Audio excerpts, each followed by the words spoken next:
प्यारे दोस्तों, इस वीडियो के अंदर कुरान करीम के एक ऐसे कलाम, दो ऐसी सूरह के बारे में ज़िक्र करेंगे। अगर कोई शख्स सोते वक्त या दिन में चलते फिरते इस कलाम के साथ इन दो सूरह को पढ़ने का मामूल बना लेता है तो इंशाअल्लाह ताला ज़िंदगी के तमाम जायज़ मकसद पूरे होंगे, ज़िंदगी की तमाम जायज़ ख्वाहिशात पूरी होंगी। वो शख्स तमाम तरह की परेशानियों से, बलाओं से महफूज रहेगा। तो प्यारे दोस्तों, वीडियो में आखिर तक बने रहें। वीडियो को लाइक और शेयर करने में बिल्कुल भी कंजूसी ना किया करें। प्यारे दोस्तों, सबसे पहले हम लोग जान लेते हैं कुरान करीम की इस सूरह की फ़जीलत के बारे में। प्यारे दोस्तों, आप मदनी आका हुज़ूर नबी करीम सल्लल्लाहु तआला अलैहि वसल्लम ने इरशाद फरमाया, अगर कोई शख्स इस सूरह को एक मरतबा पढ़ लिया करता है तो अल्लाह तबारक ताला उसके नामा-ए आमाल में 1/3 कुरान पढ़ने के बराबर सवाब अता किया करता है। वहीं पर आपने दोबारा इरशाद फरमाया कि अगर कोई शख्स इस सूरह को 2 मरतबा पढ़ लिया करता है तो अल्लाह तबारक ताला उसके नामा-ए आमाल में 2/3 कुरान पढ़ने के बराबर सवाब अता किया करता है।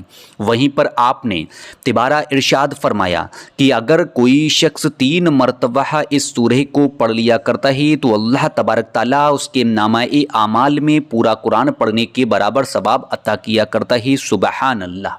इससे ये मालूम हुआ इस सूरह को पढ़ते हैं तो इसको पढ़ने की कितनी बड़ी फजीलत है।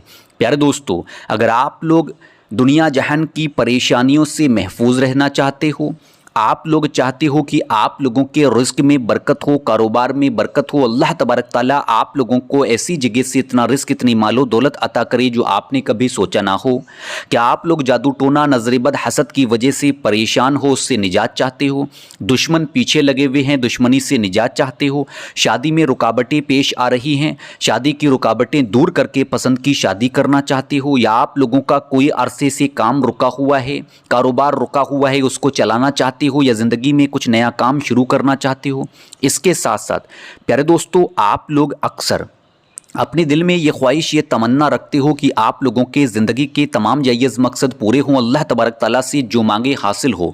तो प्यारे दोस्तों, आप लोगों को चाहिए कि आप लोग रात को सोने से पहले या फिर चलते फिरते दिन में किसी भी वक्त कुरान करीम के इस प्यारे से कलाम के साथ इन 2 सूरह को 7-7 मरतबा पढ़ लें तो इंशाअल्लाह ताला आप लोग इसकी फ़जीलत और बरकत को देखकर खुद हैरान रह जाओगे। इस अमल को आप लोगों को कम से कम 7 दिन तक रोज़ाना करने का मामूल बनाना होगा। जिस दिन आप लोग पहले दिन जिस वक्त इस अमल को करें तो 7 दिन तक उसी वक्त इस अमल को करना होगा। अमल का तरीका बहुत ही आसान है। जब आप लोग इस अमल को करें तो सबसे पहले मदनी आका हुज़ूर नबी करीम सल्लल्लाहु तआला अलैहि वसल्लम पर 3 मरतबा दुरूद पाक पढ़ें। जो भी दुरूद पाक आप लोगों को याद हो पढ़ लें। प्यारे दोस्तों, जैसे ही दुरूद पाक पढ़कर आप लोग फारिग हों, उसके फ़ौरन बाद ही आप लोगों को 3 मरतबा दुरूद पाक पढ़ने के बाद, यानी 3 मरतबा दुरूद पाक पढ़ने के बाद 100 मरतबा इस प्यारी सी कलाम को कुछ इस तरीके से पढ़ना होगा। बिस्मिल्लाहिर्रहमानिर्रहीम।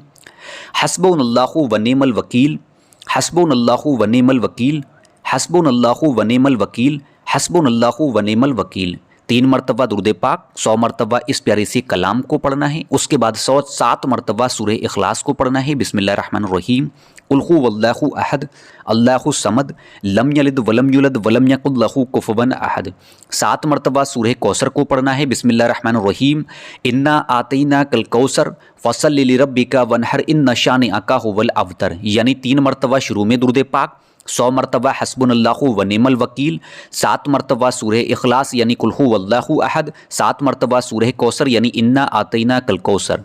इन दोनों सूरह को 7-7 मरतबा पढ़ने के बाद आखिर में 3 मरतबा फिर वही दुरूद पाक पढ़ें जो आपने शुरू में पढ़ी है। उसके फ़ौरन बाद ही आप लोगों को एक तस्बीह तौबा अस्तगफ़ार की पढ़नी है। अस्तगफ़िरुल्लाह और रब्बी मिन कुल्ले ज़म्बियों व आतूबु इलैह, अस्तगफ़िरुल्लाह और रब्बी मिन कुल्ले ज़म्बियों व आतूबु इलैह। तौबा इस्तग़फ़ार की तस्बीह को मुकम्मल तरीके से पढ़ने के बाद अल्लाह तबारक ताला की बारगाह में दोनों हाथों को उठाकर रो रो कर आजिज़ी होकर इनकिसारी के साथ दुआ करें। दुआओं को रो रो कर करें, दुआओं को गिड़गिड़ा कर करें, दुआओं को आजिज़ी होकर करें। प्यारे दोस्तों, मुझे उम्मीद है अमल का तरीका समझ में आ गया होगा। अब मेरे साथ दोनों हाथों को उठाकर दुआ करें। ऐ अल्लाह ए गफूरुर रहीम, हमारे तमाम गुनाहों को माफ़ फरमा। ऐ अल्लाह, तमाम लोगों को नमाज का पाबंद बना दे। ऐ अल्लाह, अल्लाह हमारी इबादतों को कबूल कर। ऐ अल्लाह जो तंगदस्त हैं उनकी तंगदस्तियाँ दूर कर।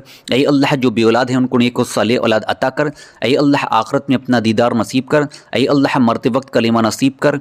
आमीन अल्लाहुम्मा आमीन। प्यारे दोस्तों, कमेंट बॉक्स में आमीन लिखना बिल्कुल भी ना भूला करें। क्या पता किसके दिल से निकली हुई दुआ कबूल हो जाए, उसके ज़रिए हमारी भी दुआ कबूल हो जाए। प्यारे दोस्तों, इंशाअल्लाह ताला सुबह में 11:30 बजे मुलाकात होगी एक और ख़ास वीडियो के साथ। जब तक के लिए मुझे नाचीज़ को अपनी दुआ में याद रखिएगा। दुआओं की गुजारिश। अल्लाह हाफिज़। शब्बा।